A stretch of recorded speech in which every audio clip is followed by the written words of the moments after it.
My name is Dr. Ivy Branin. I'm a naturopathic doctor, and we've been talking about sleep. We've been talking about sleep because it's so important for our immune system. And right now, more than ever, we want to make sure that our immune systems are functioning optimally. In our last episode, we talked about the circadian rhythm and melatonin. And in today's episode, we're going to be talking about another naturally bodily occurring chemical and another cycle that also impacts sleep. This one you might not have been so familiar with. We're going to be talking about adenosine. So what is adenosine? So adenosine is one of the components of adenosine triphosphate, also known as ATP, which basically is the energy that powers all our bodily functions.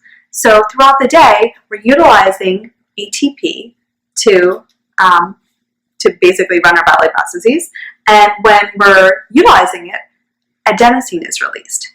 Well, as adenosine is released throughout the day, our sleep pressure increases. So sleep pressure is basically our desire to sleep. So we look at this graph, and we can see basically adenosine and actually how adenosine relates to the melatonin and the circadian rhythm that we discussed last time. So again, throughout the day, adenosine is increasing, and we get more and more tired. And then at night, adenosine is actually broken down. And as a result of the breakdown of adenosine, we actually feel wakeful in the morning. So adenosine comes up in the day and decreases at night. So you might be saying, okay, so what? Adenosine is another molecule that helps me with sleep or is part of sleep. Well, there's another reason why I'm bringing up adenosine. Caffeinated beverages. You might have wondered how things like coffee and tea, colas, energy drinks, and even chocolate, like how do they or why do they keep me upbeat, energized, alert? How do they function? Well, they function because they actually block the action of adenosine. So knowing that caffeine blocks the action of adenosine, we can use this information to actually improve our sleep. One of the main things that we want to consider when it comes to caffeine is when it comes to dosing. So first off, in studies where they want to induce insomnia, they will typically give the subject around 100 milligrams of caffeine about 30 minutes before bed. Now, I know what you're thinking, I would never have a cup of coffee or cola or whatever right before bed. That's obviously going to affect my sleep. But why is it that if I had a cup of coffee much earlier in the day, why is it affecting my sleep? Well, the reason is half-life. So half-life is basically the amount of time it takes our bodies to eliminate half of any substance. In this case, we're talking about caffeine. The average half-life of caffeine is anywhere from 5 to 6 hours.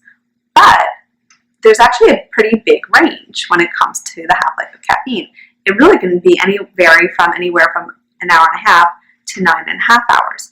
So if you're one of these unfortunate people with the 9.5 hour metabolism, which is actually me, having a very strong caffeinated beverage, even in the morning. So if we're thinking about if you go to a Starbucks or a coffee house, a lot of these cups of coffee have a caffeine content of anywhere from 200 to 300, meaning that even if you had that in the morning, you might still be at that 100 milligram level, which is enough to basically block the action of adenosine and leading to difficulty sleeping.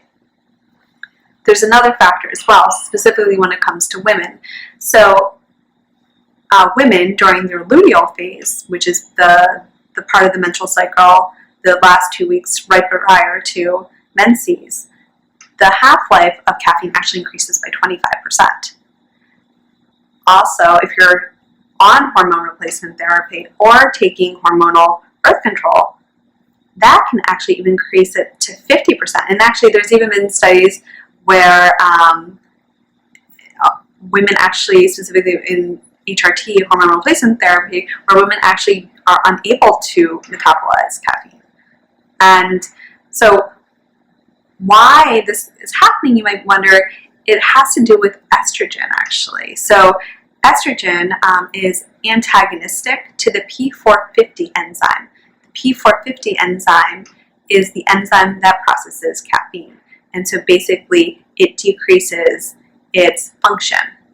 On the flip side, cruciferous vegetables, things like broccoli and bok choy and cabbage and cauliflower, are all agonistic, meaning they actually increase the enzyme's activity and actually can help metabolize caffeine more efficiently. So having a diet rich in cruciferous vegetables could potentially reduce the amount of caffeine in your body, which could be advantageous specifically when it comes to sleep.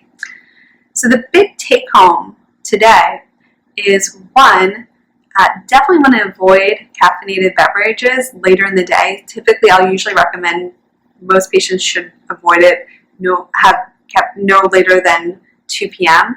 And then in some of us who are even more sensitive because we have a slower caffeine metabolism, we want to honor that and either not have or restrict to just the morning hours.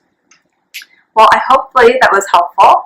And again, my name is Dr. Ivy Branin. I'm a naturopathic doctor here in New York City.